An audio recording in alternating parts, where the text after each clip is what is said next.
Hi, everybody. Welcome. I'm going to stop sharing our wonderful sponsors, but thank you all, these wonderful organizations for co-sponsoring, who I'm going to mention in a moment. My name is Paul Golan. I am Executive Director of the Society for Humanistic Judaism. Our pluralistic social justice initiative is Jews for a Secular Democracy. And today we're doing one of our Call With Us series on holding ICE accountable, immigration and customs enforcement. I think many of us, all of us here likely, have been very concerned about what we're seeing and reading and experiencing from ICE. And today we're going to talk about it a bit, and then we're actually going to take the action of calling our elected representatives and sharing our values and concerns with them. So here's how this program works if you've never joined us before for a call with us. First, we are going to talk a little bit about just in general calling our elected officials and sharing how to do that, how to share effectively what our concerns and values are on the specific issues. Then I'm going to talk, and that I'm going to ask my wonderful colleague, Sarah Levin, who is Jews for Secular Democracy's Director of Strategy. Then I'm going to talk a little bit about the specifics around our concerns with ICE. And then we're going to put all of ourselves on mute and go make our calls.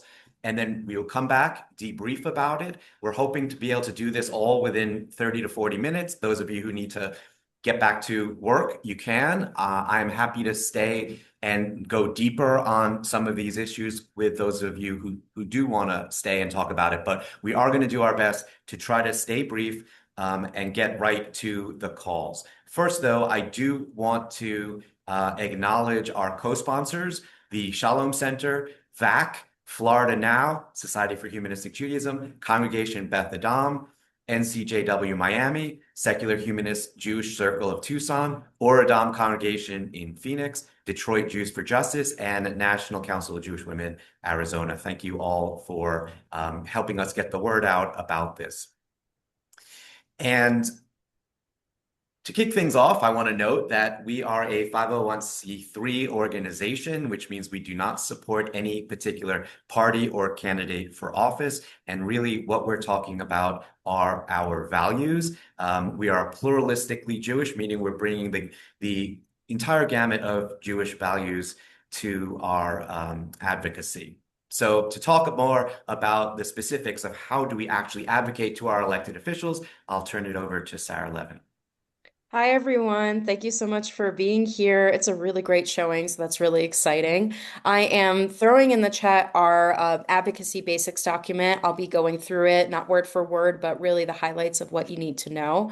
The most important thing, oh, wait, hold on. Did I put in the right one? Let me make sure. Yes, I did. Perfect. So for the first thing to understand about calling is that yes, every single call to a senator or representative is logged by their staff. It is actually very important and very impactful. And while emails and petitions that you might see circulated are, easy to overlook, they get masses of them, right? Because they know and that they don't, frankly, always read all of the emails and the petitions that you send. But phone calls is a higher level of an engagement and they really do get noticed. That's why we have a call with us series and not a, write with us series. That doesn't mean that writing isn't impactful, but generally speaking, phone calls is another level engagement that gets noticed, that gets tallied. So staff record the number of calls that they receive for or against a bill or an issue, and those counts can actually inform decisions, especially when something is particularly close. I don't know if you all remember years ago the Betsy DeVos nomination and how she just barely got confirmed, and a lot of offices that were on the fence about her were literally just tallying how many phone calls they were getting for or against her nomination. So it really does matter, especially because it is another level of engagement that, people are less likely to feel comfortable picking up the phone and calling. That's precisely why, because less people do it, those that do get a lot more attention again, because it's a lot easier to just fill out your information and send a letter, but picking up the phone actually makes a difference. So, what do we do when we call? First of all, you have to know who to call. So, you want to find who your elected officials are. If you don't already know who they are, we're going to put the links in the chat in a second so you can look up who your US senators are and your House representative. Unless you are in DC or a territory, you should have one rep and two US senators. And if you're in DC, you'll be calling Delegate Eleanor Holmes Norton. So, first of all, when you call, always, always, always, no matter how, passionate you feel about the issue or where that office is on the issue, be polite, be peaceful. Don't make threats, don't swear, don't, troll the staffers. The people answering the phone are the gatekeepers. And also, any threats are taken seriously and could be reported to law enforcement. I'm sure nobody on this call would do that, but we do want to say be polite and never do any of those things. The people answering the phone are very likely to be, although not always, interns or low-level staffers, and they are just the messengers, and you do want your message to get through. So, there are scenarios where your call might not get picked up. So, especially if it's a pretty large US Senate office. So, for example, when I'm calling my US senators in California, I often do get a voicemail. And that is okay. And those are also tallied. So, you're going to do the same thing you're going to do as if you were talking to a person, but you're just going to leave a voicemail and it's going to be a little bit more short. So, please do leave a voicemail if you get the voicemail, those get tallied as well. Just be prepared that that might happen.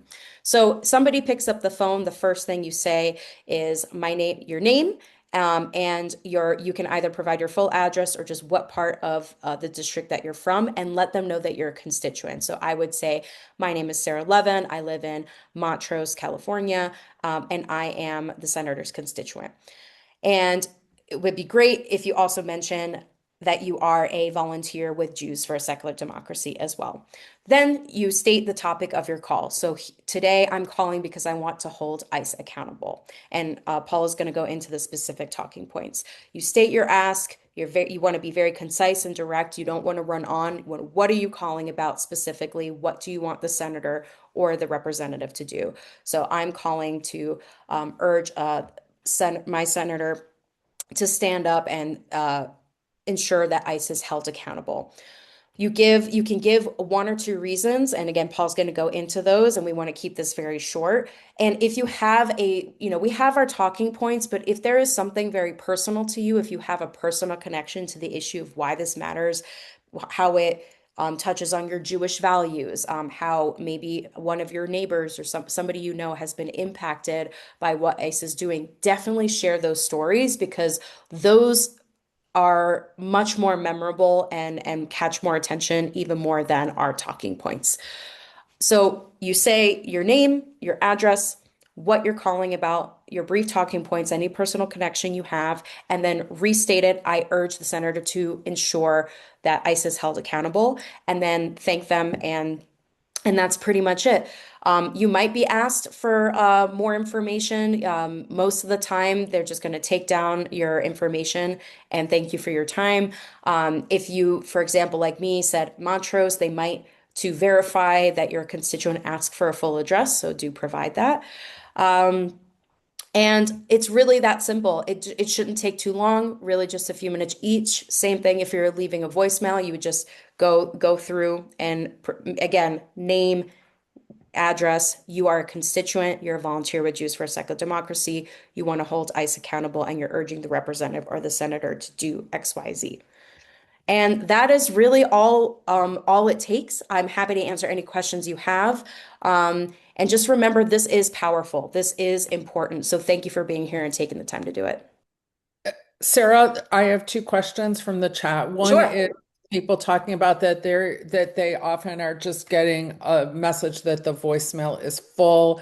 Do you have any advice about that? That's the first Oh, one. yes, absolutely. What I would do if the voicemail is full is I would call the district office and then let them know that you're having trouble getting through, the voicemails through, and how can you leave a message with the district office to be passed to the national? That's what I would do. Katie, do you have any other thoughts on that? No, that's exactly what I would do as well, is try to get through another way. And someone has a question of which is more impactful, the federal office or the district office. Both, really both, and maybe the federal office if you happen to be able to get through to somebody, but The district office is also impactful. It all goes into a constituent management software system. They have your name, they have what you called. It gets routed to what issue it's on. If it, like, as Sarah said, if you have a specific story, those of you who are in um, Minneapolis right now or in other places that ICE is being very active and doing horrific things, if you have very specific stories, those are going to be impactful. Hmm.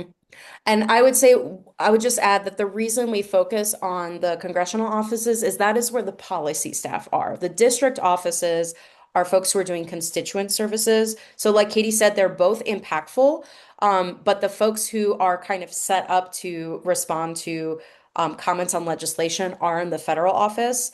But like Katie said, everything gets funneled through. So if you can't get through to the federal office, absolutely talk to the district office. Those just aren't going to be policy staff, but they are absolutely equipped to move your message through to the national office because obviously they talk to each other. Great. I will thank you for that. I want to talk just for a few minutes about what's happening, what the issues are, both from the absolute most macro view of this down to what's actually happening literally today in Congress on funding ICE. So, Jews for a Secular Democracy is an initiative around religious freedom, separation of church and state, right? Which is a foundational value of America and has been really overall a wonderful thing for American Jews, and it's why we feel that all Jews should advocate for separation of church and state. But why is ICE a separation of church and state issue? Very early on, when we launched this initiative, we recognized and identified who is threatening the separation of church and state. And in a broad name, it is white Christian nationalism. And white Christian nationalism, we have done webinars on. If you've missed them, please check out our YouTube channel by visiting YouTube and searching for Jews for a Secular Democracy. Most recently, we had Paul Brandeis Rauschenbusch of Interfaith Alliance, and before that, we had Amanda Tyler of the Baptist Joint Committee, who runs Christians Against Christian Nationalism, and they both spoke about the overlap around this racist ethno-nationalism, right? And so it is not about Christianity, right? Many of the people that are being deported are Christians. So this is not pure religious discrimination as you might understand it, but it is ethno-nationalism that distorts and uses a notion around Christianity. And this has been going on for a long time, but we are now living in a world where white Christian nationalist policy is being implemented by all three branches of our government. So what we're seeing now with ICE was explicitly written about in Project 2025 before the last presidential election, and much of these policies are being now carried out. So what is it specifically about ICE that we want to advocate for? We would like ICE to be held accountable to follow the law and to stop terrorizing communities. We believe they're exceeding their legal mandate. They're operating with no congressional oversight. They are ignoring the Constitution. They are detaining and deporting U.S. citizens, and Congress is not exercising its oversight and its transparency responsibilities to restrict ICE's current overreach. In the long term, immigration laws and enforcement must be reformed. There was a bipartisan deal on the table before the presidential election, and Trump told his supporters in Congress to scrap it because he was going to come in and fix it. And that's where we are today. So I want to drill down. And again, I'm happy to stay on and talk about this after we make our calls, but I know some folks may have very limited time and want to get right to the calls. But the general advocacy that we're seeking is that ICE must be held accountable. But the bigger picture is this: what they're doing is basically the militarization of white Christian nationalism is how we understand it and why we're so concerned about it. The current bill is complicated because it does add a little bit more restrictions than what currently exists and a little bit less funding than what currently exists. But the actual impact of that on the ground, we think will be negligible. So in the week or so leading up to today, there was some debate among progressive voices as to whether to vote yes, whether to encourage voting yes or no on this funding bill, because if it's a no vote, then other things kick in that would actually provide ICE with more funding. So some people felt like we should be advocating for a yes vote on the current bill that the House is looking at to continue funding ICE at near current levels.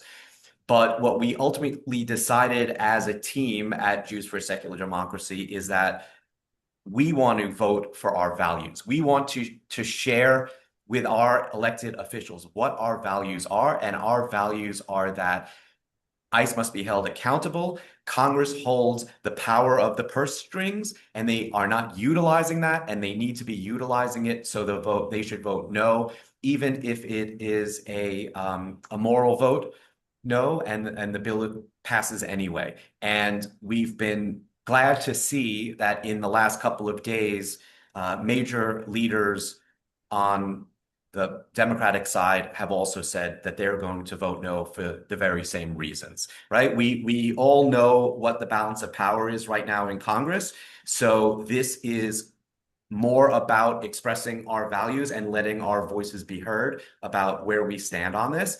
I will also say that there are some folks who want to advocate for defunding ICE, right? So if you want to use that phrase when you advocate to your elected officials, we're not going to tell you not to. The reason why we called this session Hold ICE Accountable rather than Defund ICE is because we saw the impact of that phrase when Black Lives Matters erupted onto the national scene, and it was defund the police, and people who were centrist or moderates and might have been with us got very scared by that slogan, because a slogan can't help you see the deeper aspects of legislation. And so what we're saying is not end any restrictions at all on immigration, not have open borders, right? That's how people might take that slogan. And that's not necessarily what we're saying, but we do want ICE held accountable by our elected officials. That's their job. We want them to do their job. But again, if you want to advocate for a yes vote on this bill because of the reasons I just said, that's up to you. We want our voices to be heard, but we're trying to lay out a case for why we're advocating as an organization for our elected officials to vote no as a moral objection to continuing to fund ICE at basically the same levels and allowing them to continue to run roughshod over our constitutional protections and laws. Before we dive into the calls, I'll just open it up to any other questions, either about what Congress is voting on or how to make your voice heard to your elected officials. Any questions, or are we ready to dive right into making the calls? All right. We're ready to make the calls? Yep. Yeah, Go I have ahead. one thing based on a comment on here and a question. One is, if you already know that your congressperson is voting the way you want, then yes, still please call them to say thank you. And there's also a question of, when is the vote expected? I think today. I think it's right in front of them today. Has anyone heard otherwise? But it's this week, it's right in front of them. So it's front of mind. And we have put the link to find and this is the House. So yes, you can call your senators as well to share your values. But right now, this is happening in the House of Representatives. This is the link again in the chat to find your rep. It is much more effective when you're calling as a constituent. So be sure to let them know that as mentioned. Okay, are we ready to go make our calls? We'll be here if folks have additional questions, but right now, get on the phone, let's make our calls, and we'll be here to hear how it went. We're going to ask everybody when you're done making your calls, if you can turn your camera on or put in the chat done so that we have an idea when the vast majority of people are done, because we'd like to then come back and debrief and talk about it, what you heard, and then also.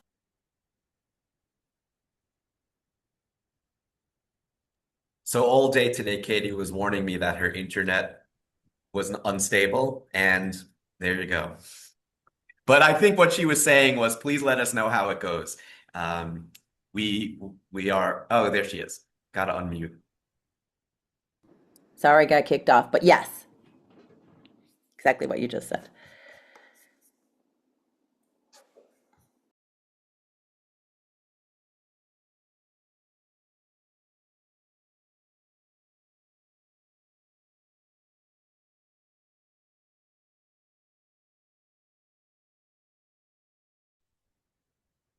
Hello?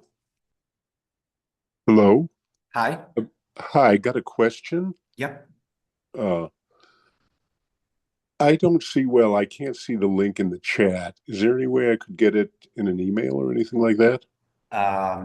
Yes, let me email it to you right now. What is your email address? G is in George, T Uh-huh. is in Thomas, Uh-huh. G is in George, Uh-huh. U, B is in boy, ER at outlook.com.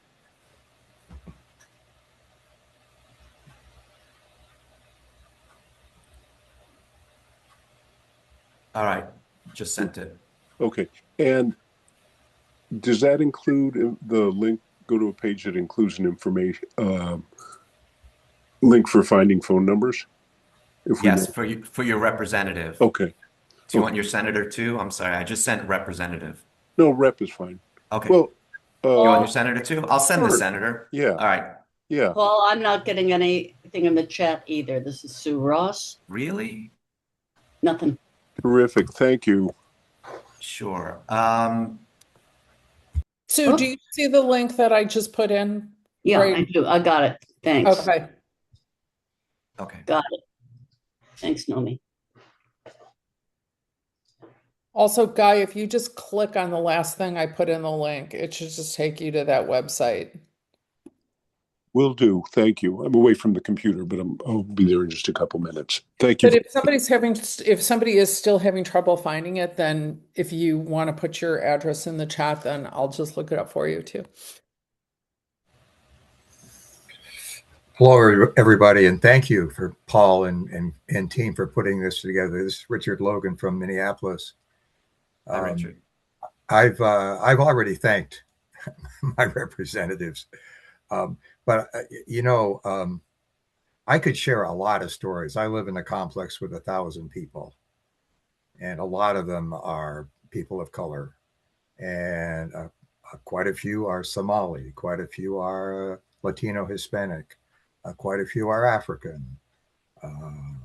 Brave young woman from Yemen who set off alone across the country a few months ago. We haven't heard from her.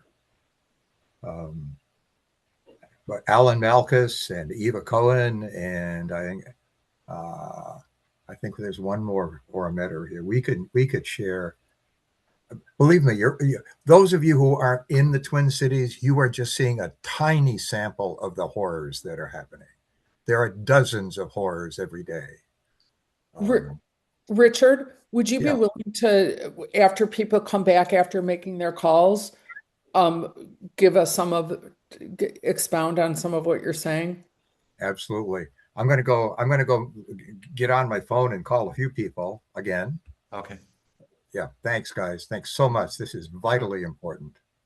Yeah, while Richard is making his calls, I can say that I live around the corner from a restaurant whose 68-year-old grandmother owner was apprehended by ICE a couple of weeks ago. It made the local papers. She was released. I believe she is a US citizen. They didn't hold her, but we started patronizing the restaurant to show our support. Yeah.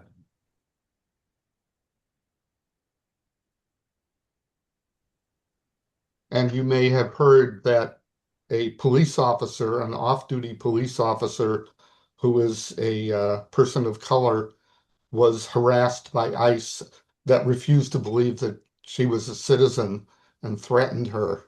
And all local law enforcement chiefs are speaking out against it. It's pretty blatant, like the racism, the discrimination, and the lack of training. This is not an administration that cares.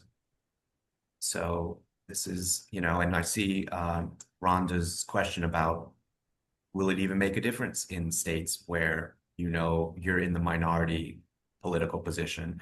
It, I believe it does. I know it feels hopeless at times, but we have to raise our voices. And I also understand folks who are too afraid to, and I get it. But do what you feel you can do.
Well, thank you all for all that you're doing. I'm going to sign off here, but I did call my rep and they were very receptive. The staff person was. Just wanted to say, what else is coming up that we can do to, because I've shared this with probably 50 different friends, and I don't know if anybody is here. I haven't really looked, but I'm just wondering what's the next step? Would you say continue to call, or would that get Yes. old, or? Well, I, so I think once you call your rep and have it on record for this issue, right? They won't count you twice if you call them every day. Is that correct, Katie? Well, yes and no. I mean, they won't really count you twice, but I think for an issue like this, calling multiple times is just fine. I think flooding the phone lines is really important.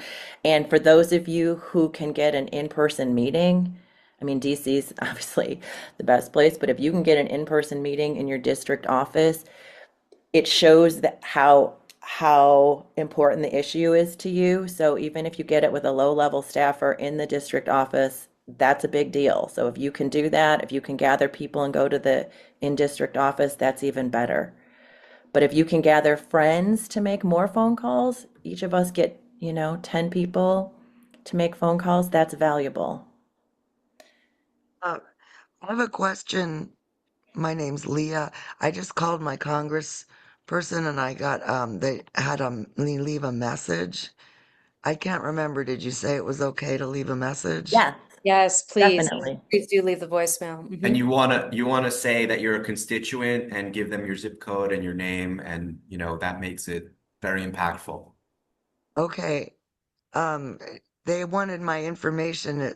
I gave them my cell phone. Do I give them more than that or Whatever you no? want, that should work. Usually you want to give your address, your city, and your zip code just so they know you're a constituent. I offered that and they just took my phone number and said, we have you.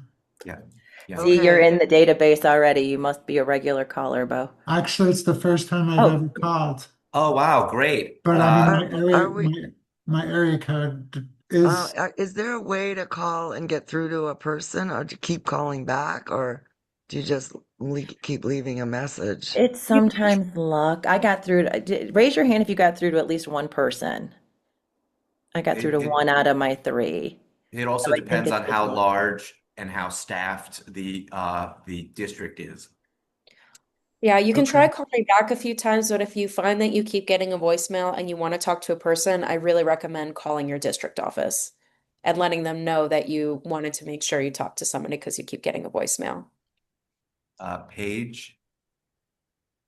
Hi, Paige. Do you want to come off of mute and ask your question? Hi, Paige. Yeah. No? Can you unmute yourself, Paige? I can't see you. We'll come back. Jay Silverman. Yes, I live in Tucson, Oh, Arizona. I yeah. just reached the office of my representative and spoke to a person in his office who was polite. I was polite and left my message, and he said he would pass my message along Wonderful. Thank to, you. Okay, that's background noise. Jay Silverman. We got. Let me find that person and try to mute.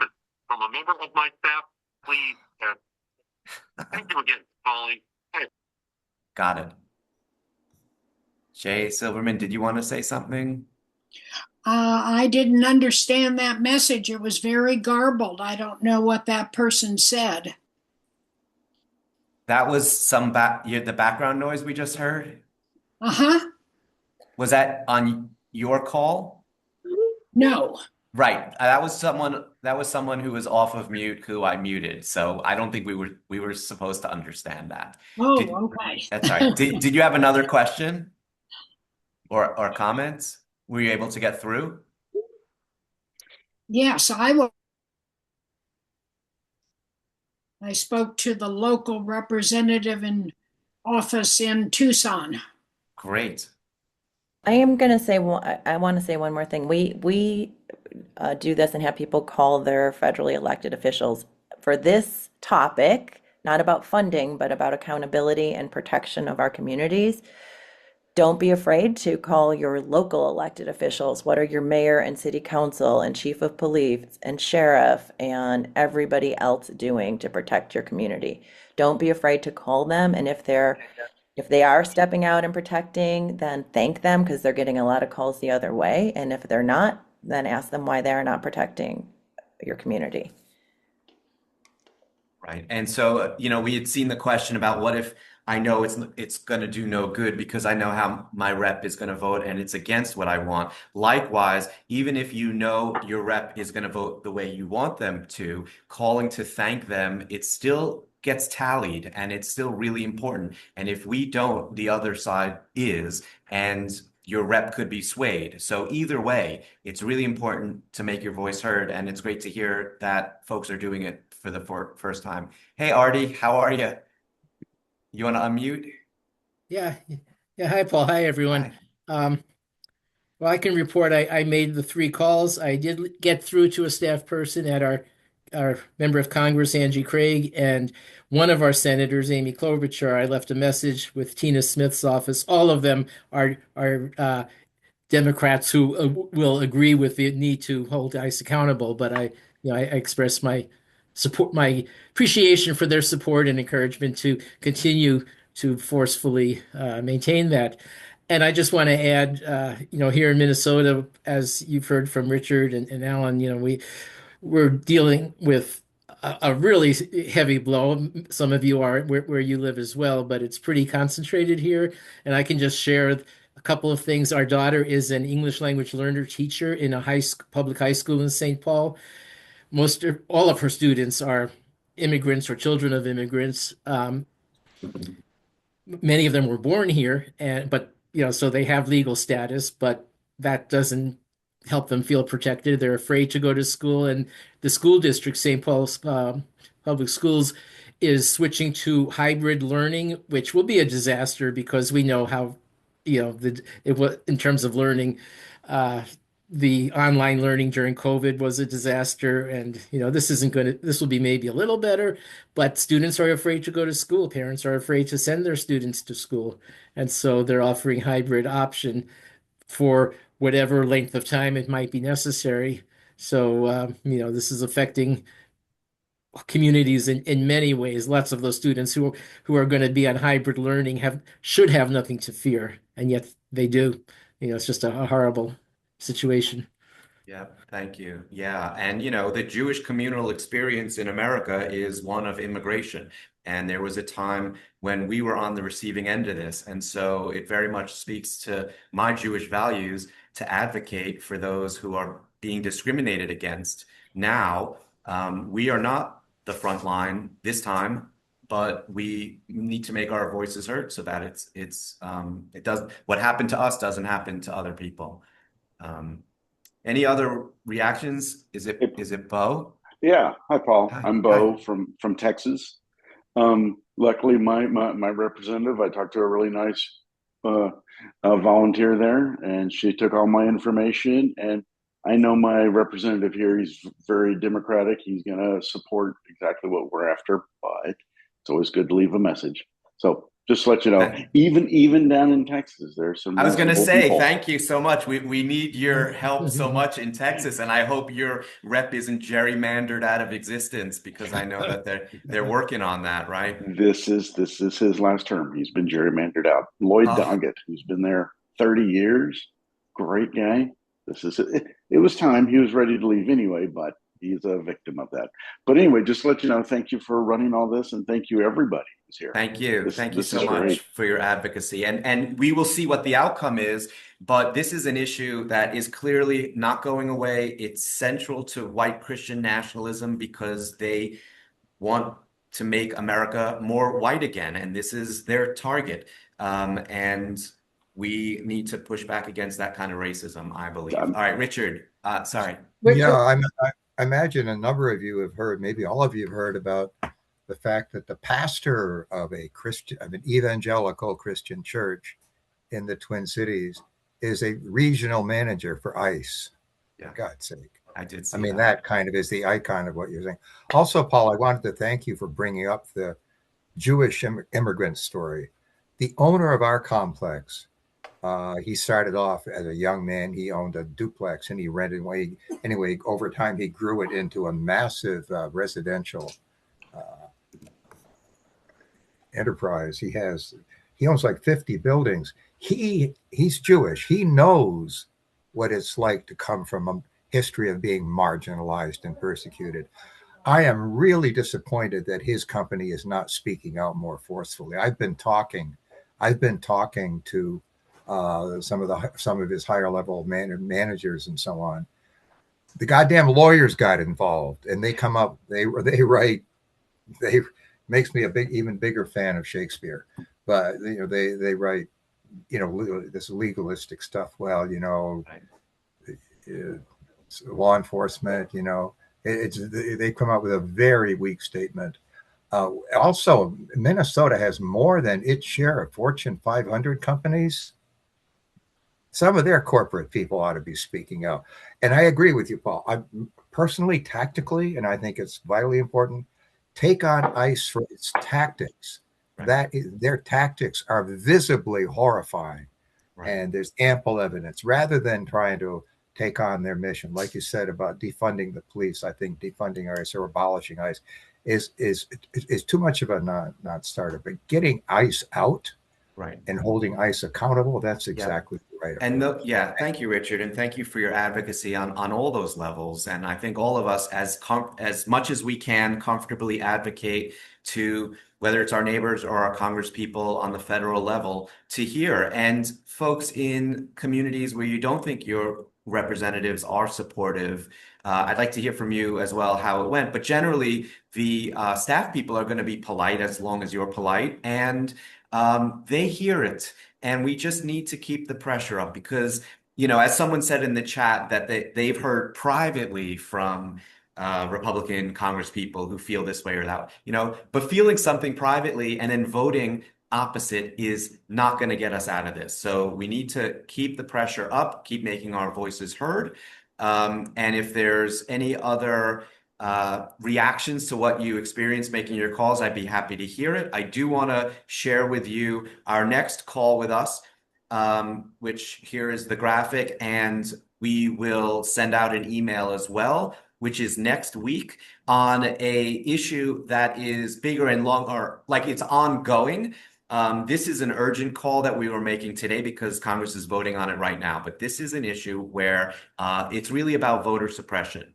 People who come out of prison, they're formerly incarcerated, but have a very difficult time getting any kind of identification at all.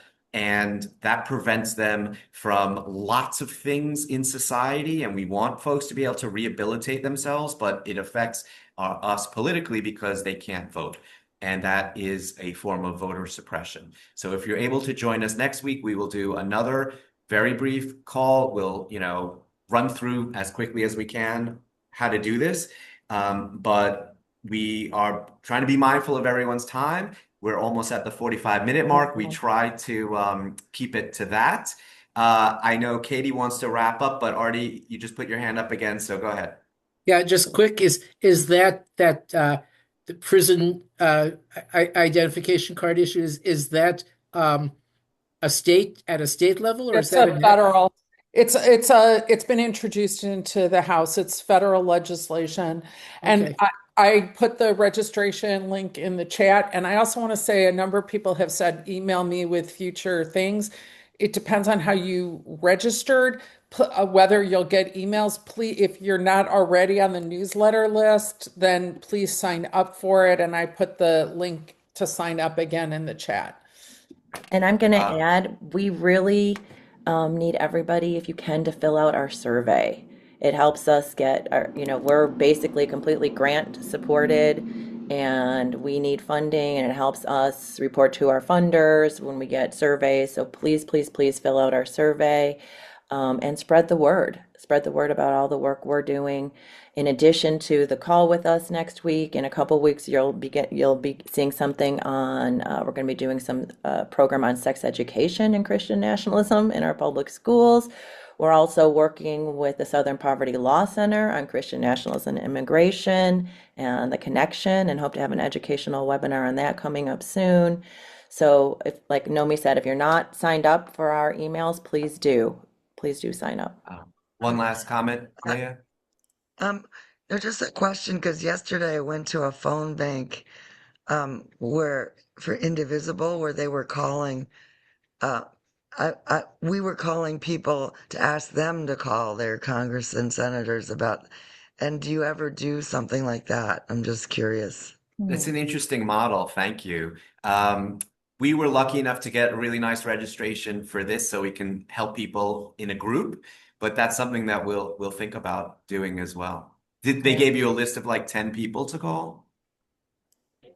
Interesting. Thank you. Okay, well, I want I'm to sure once they again. wouldn't mind Yeah. helping you if you. No, I'm Paul. Go I ahead. was just saying, it's Scale to Win dialer, and they have all these people it's a whole system. You could already contact Indivisible and they could give you something like that, probably. Great. We will look into it. Thank you. I want to once You know what again I thank. mean? Yeah, we'll look into it. Okay. Yeah. Thank you again to all of these wonderful sponsors. We really appreciate it, and we always want to do this in coalition with like-minded folks. Thank you, everybody, for being here. Hopefully, we'll see a bunch of you next week when we make calls on these other issues. And as this bill progresses, and inevitably new things will come up around ICE, we will likely be doing another advocacy call in the near future on this issue as well. Thanks very much, everyone. Have a great day. Take Thank care. you. Thank you. Thanks, and Paul. good Thanks, luck Sarah. with Thank you, Minnesota. everybody.